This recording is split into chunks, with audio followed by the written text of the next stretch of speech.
Over the last few weeks, we've been looking at the Lord over, that Jesus Christ is the Lord over nature, that he is the Lord over the demons.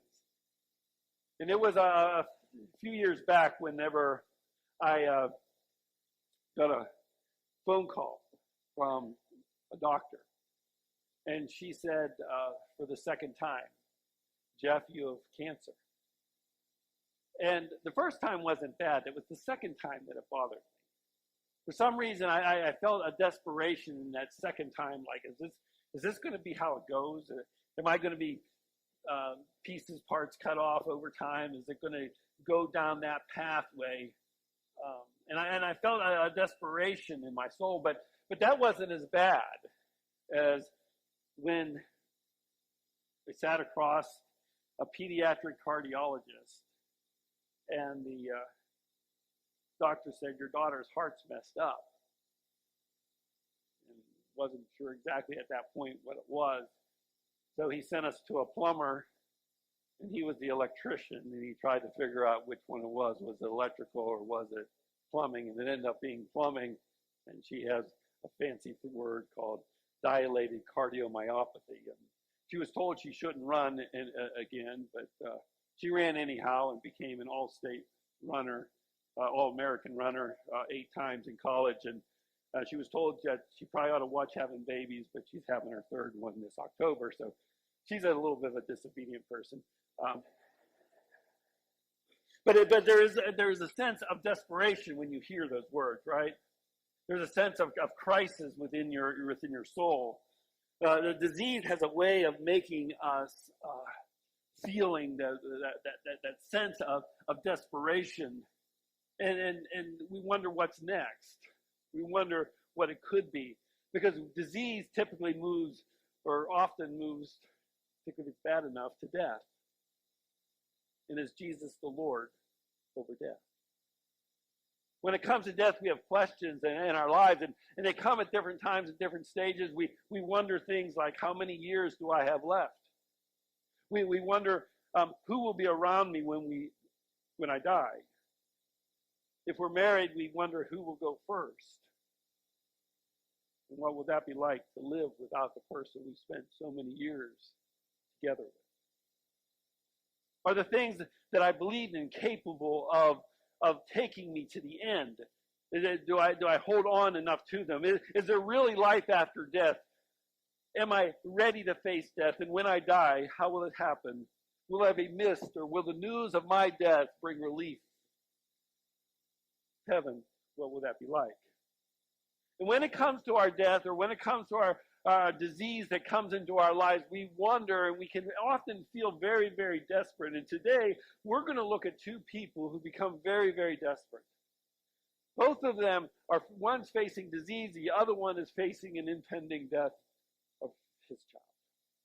The first one is Jairus. He's a ruler within the synagogue. He probably already knew Jesus by this time, because in Luke 4 we see that Jesus is there in Capernaum, and Jairus is one of the elders, one of the leaders in the Capernaum synagogue. He's one of the leaders there, and he would have known of Jesus. He would have probably seen Jesus heal the guy with the withered hand. He probably would have heard about Jesus leaving the synagogue and going to Simon's house, where his mother-in-law was, who was facing death, and he probably heard about that. But right now things are difficult for him. For his 12-year-old is dying. His 12-year-old girl is passing away. And then there's a second person who's desperate. This is a woman who has a bleeding disease. She has an issue of blood that is coming out from her that has gone on for 12 years. And she's gone to doctor after doctor after doctor and paid money after money and money. And so by now she's broke, and now she's wondering what's going to happen. She's tried everything, and nothing has worked. Mark tells us that after going to doctor, that she was worse off than whenever she began. Luke, being a doctor, understood at that time, just like that there's a limitation of what a doctor can do. He understood it as being a doctor himself. He understood that he maybe not be able to go as far as he would like to. And what we have here, these two accounts weave together. And where is Jesus Christ in the midst of this? Is he the Lord over disease and death? Can he walk you through disease and death? Can he be with you through that suffering? Can he watch over you? And both of these came to Jesus, believing that Jesus could do something, that Jesus, in their desperation, that maybe, just maybe, if they just get close enough to him, if I just bow before him, if I just do something, then Jesus will do something for me and help me to avoid this desperate situation I'm in. And so have you ever found yourself in a place of desperation? Have you found yourself, maybe it's it had to do with disease or an injury. Maybe it had to do with a death. Maybe it had to do with your own death.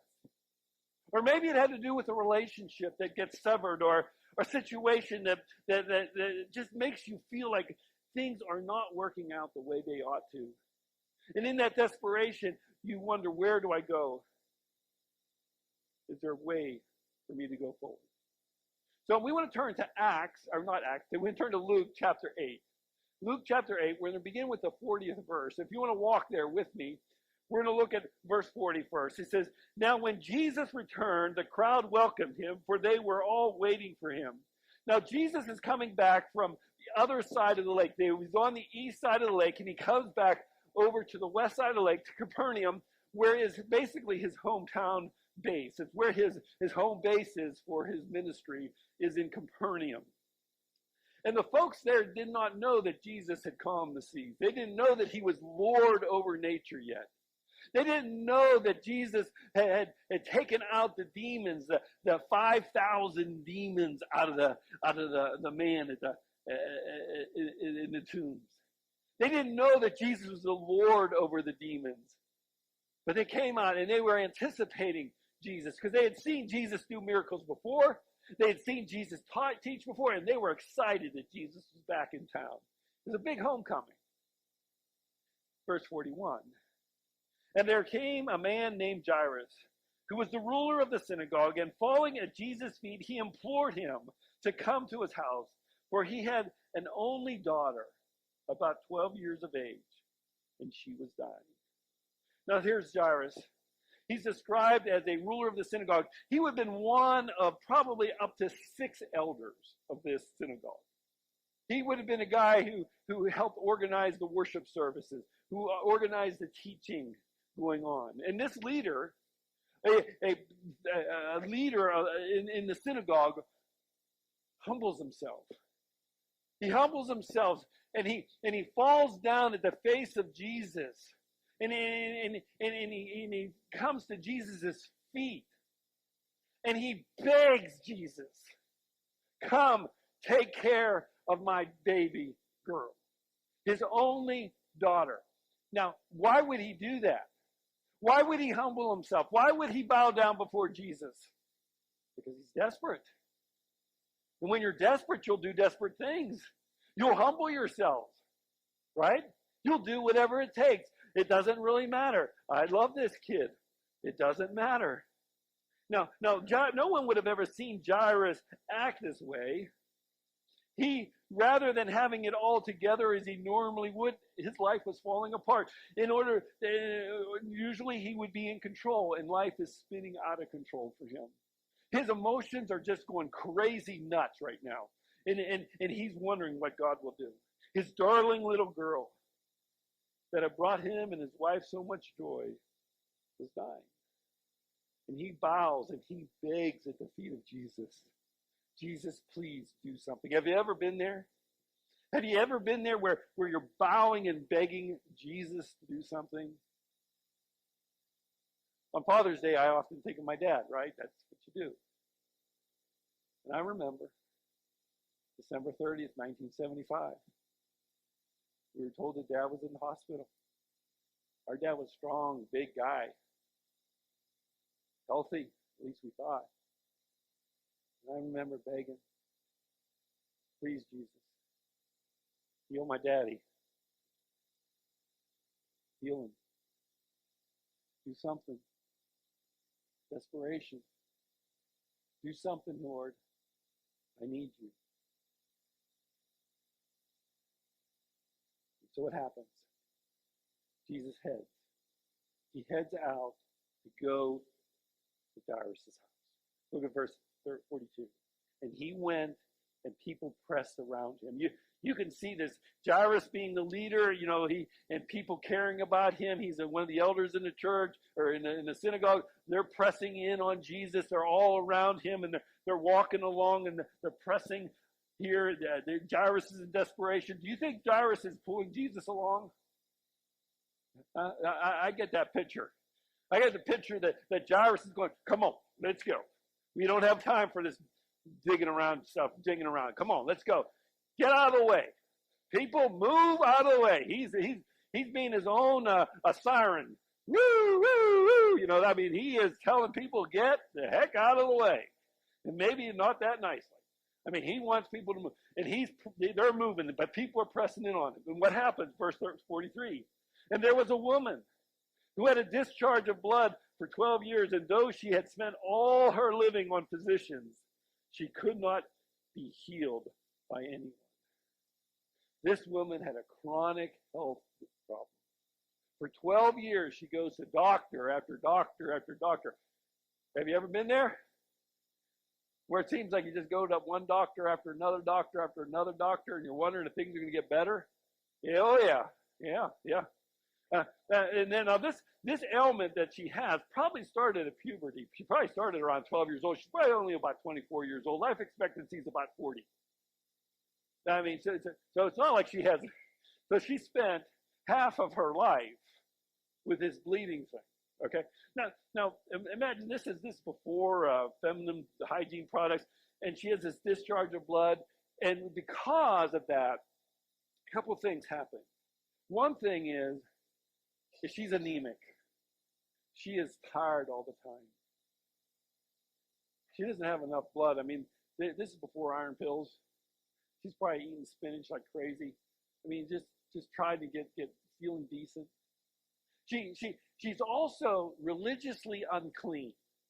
Anybody who would touch her during the day would be unclean themselves. So guess how many friends she has? She has hardly any social capital by this point.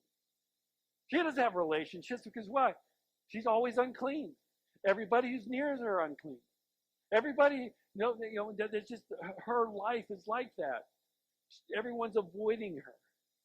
She'd gone to all the doctors. The Gospel of Mark says that she suffered under many physicians. During that time, whenever I got first diagnosed with cancer, during the 2018, doctors cut on me 11 times. It was like, let's cut Jeff.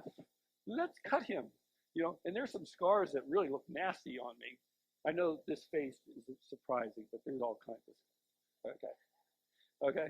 It was, and you go to one appointment after another appointment, and they cut you here, and they slice you there, and they take out a chunk there, and they do this, and they do that, and you suffer under many physicians. And maybe that's experience you've had. You've gone to physicians, and I'm not against doctors. I got one in the family. My son is one. But sometimes you just get pushed around, right? And sometimes it's difficult because the insurance company, we can't pay for that, right? And you get pushed around here and pushed around there. And this is what happens to this woman. She gets pushed around. And so after 12 years, she's sick, broke, and nearly dead. And that's her life. And so she's desperate. And so desperate people do desperate things. And one of the things that's interesting, she's 12 years of doing this, right? And the little girl is 12 years old. 12 years ago, there was a new birth. 12 years ago was the beginning of a horrible season for this woman. This woman had no doubt had heard about the miracle workings of Jesus. She must have thought, well, I've tried everything else. I've tried stuff. I've tried to go to this doctor, that doctor. Maybe, just maybe, if I just can get to Jesus. And she sees her opportunity. There's this crowd pressing in on her, and she knows every person that she touches is unclean, unclean, unclean. You're unclean for the rest of the day. She's not saying anything. She's just sneaking in. And she sees Jesus ahead of her. And she sees Jesus just a few feet ahead. And she's reaching. And all she wants to do is get the fringe of his garment. The fringe that goes down to the floor. See, that would be the little sash thing that goes over the left shoulder and down to the floor. There would be a little tassel. And she's not going to touch his head. He's not going to touch she's not going to touch his arm or his hand. No. Just, if I just get that. If I can just get in there, touch him, get healed, and get out. That's all I need to do. If I can do that, I'll be okay. Maybe, just maybe. And she has this audacious faith that maybe, just maybe, she could be healed. In verse 44, it says she came behind him and touched the fringe of his garment, and immediately her discharge of blood ceased. 12 years. 12 painful, difficult, wearing her out years. And all of a sudden, it's gone. How beautiful is that, right? How wonderful.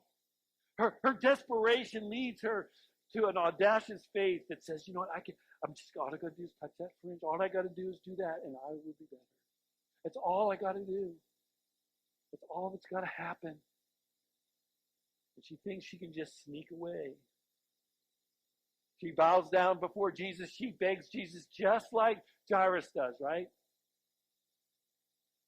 But what happens in verse 45? And Jesus said, who was it that touched me? When all denied it, Peter said, Master, the crowds surround you. Are pressing in on you. But Jesus said, someone touched me, for I perceive that the power has gone out from me. And she doesn't want to draw that attention to herself, but Jesus knows someone touched him.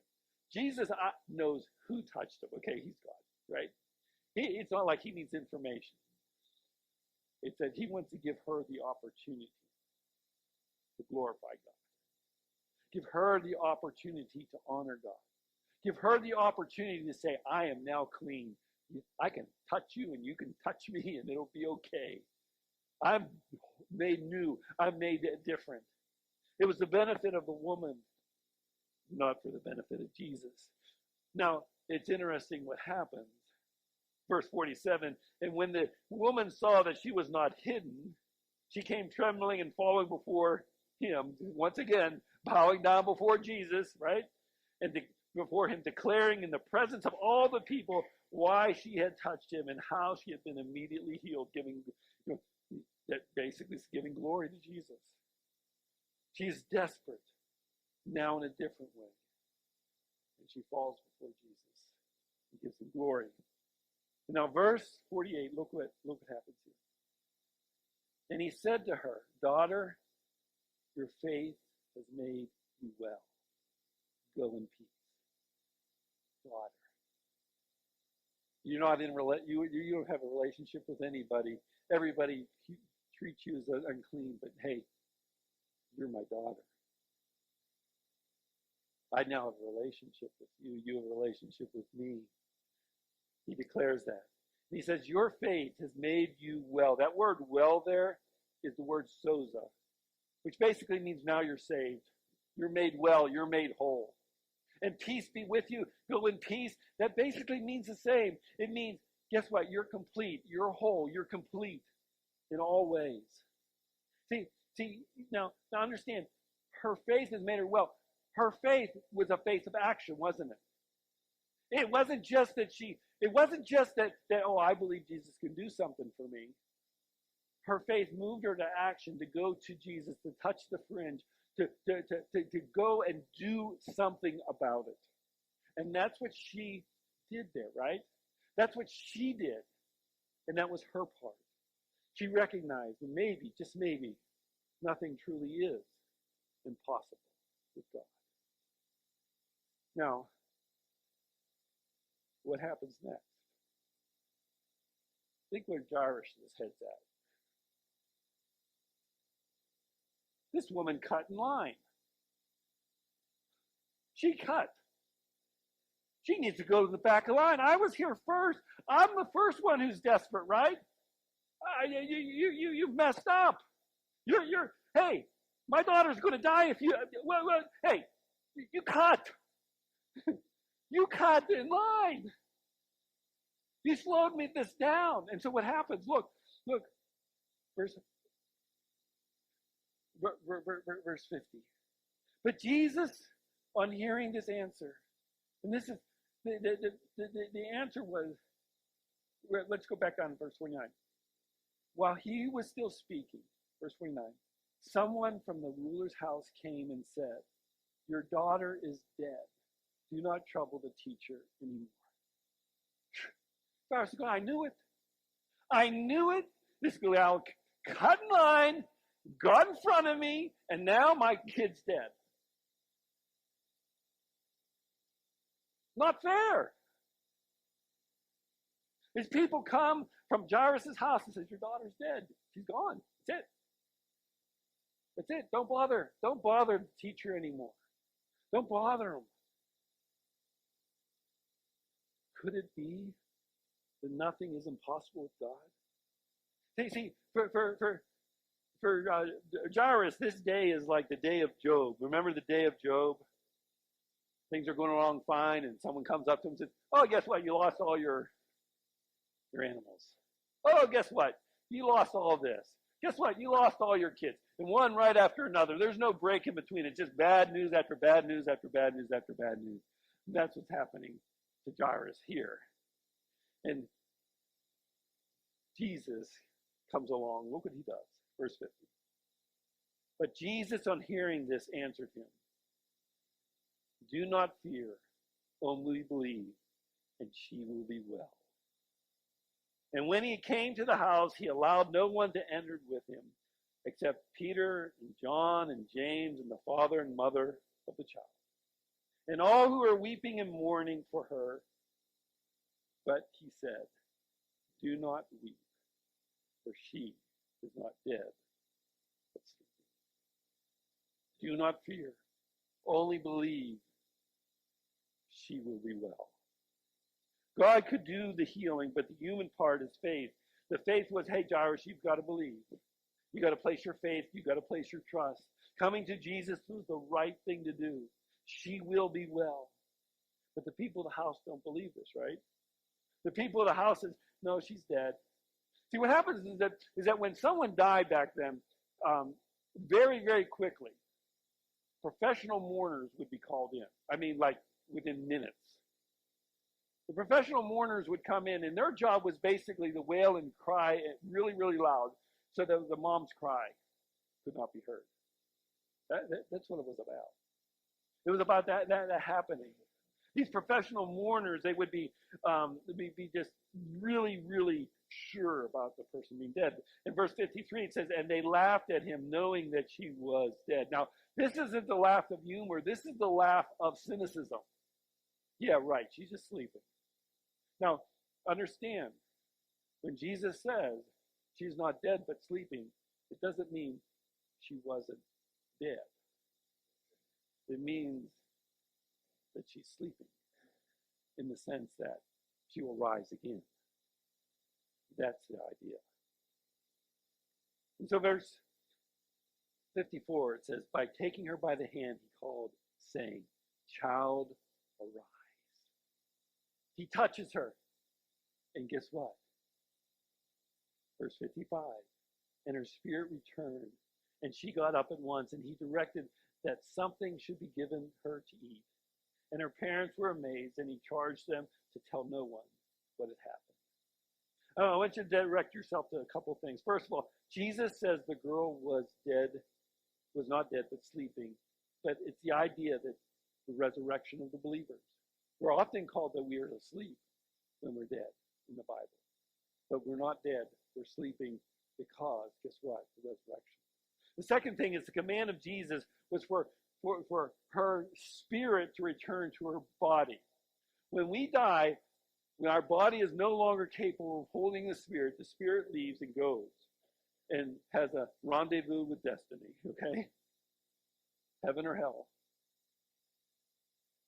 And the body decays. Now there will be a resurrection of the dead, both those in hell and both those in heaven. And guess what? The spirit comes back and bees with the body. And you become once again a living soul. Your soul doesn't go to heaven. Your spirit goes to heaven. You are a soul. You don't have a soul. You have a spirit. You have your spirit and body, and they come together. When God made Adam and Eve, Adam in the garden, he said he breathed the breath, the spirit, into Adam, and he became a living soul. He became a nephesh. He became a human being. And that's what happens here. Now, when we face trials in our lives, what we need is the audacious faith of this woman and Jairus. The desperation requires us to have this kind of faith that says, you know what? I believe, but help my unbelief. I'm going to trust God. Look what he said. Do not fear, only believe, and all will be well. Things will come back together again. Believe and act on that belief. Faith drives out disaction or not doing. Desperate times cause for audacious faith in Jesus. First of all, you count on Jesus' compassion. Jesus had compassion on that woman. Jesus had compassion on Jairus. And the second thing is to rest in Jesus' will. Rest in Jesus' will. Some of you are enduring hardships and difficulties today. Will you count on Jesus' compassion for you right now? Will you rest in his will? You know, one of the things that I think about with the people that Jesus raised from the dead, whether it's Jairus' daughter, whether it's the widow of Nain's son, or whether it's Lazarus, what's all true for them? They all have to do their dying all over again. You know that? I wonder how many of them said, Jesus, I was pretty satisfied going to paradise rather than being back here with these folks. I wonder. It's just a curiosity I have. I wonder if they said to themselves, you know, I wonder if Jairus' daughter said, Dad, could he just let me alone? And go to Jesus. Lazarus says to Jesus, you know Mary and Martha. You know what they're like. I don't necessarily want to be back with them. Okay? I'm sure the widow of Nain's son, he probably said, yeah, I need to come back. Mom needs my help. Because he's a good son, right?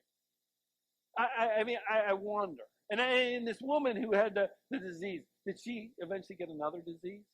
Yeah, probably. And eventually she had her own dying to do. Did Jesus heal everybody that he came in contact with in the entire Israel and Judah? No. Did he raise everyone from the dead? No. But we can trust his compassion. You know, sometimes when we are desperate, we want God's hand to move. Right? We want him to do something. And sometimes he does. And sometimes he doesn't.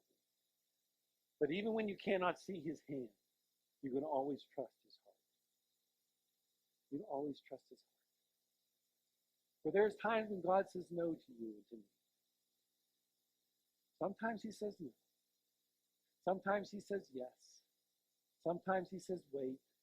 And sometimes he says, you got to be kidding. Sometimes he does that. And those are hard things. But I'm going to trust his heart because he is compassionate upon us. There's only one miracle that Jesus does that's permanent. There's one miracle. Of all the miracles that Jesus did, all of them, so think about it. All the miracles that Jesus did, there's only one that was permanent. Right? One. He died for our sins according to the scriptures. He was buried and he rose again. His resurrection was the permanent one. Right? And your salvation is the permanent one, right? Continue to believe, continue to repent, continue to confess, continue to be in Jesus Christ, and guess what? It's permanent. It's permanent. That's the one that matters, right? That's the one that matters. Everything else is temporary. Everything else is temporary. And as you're going through your desperate times, and you will go through desperate times, like we talked about the storms and the demons, desperate times will come. The demons will show up. The storms will come in. What do? We trust Jesus. Let's pray together.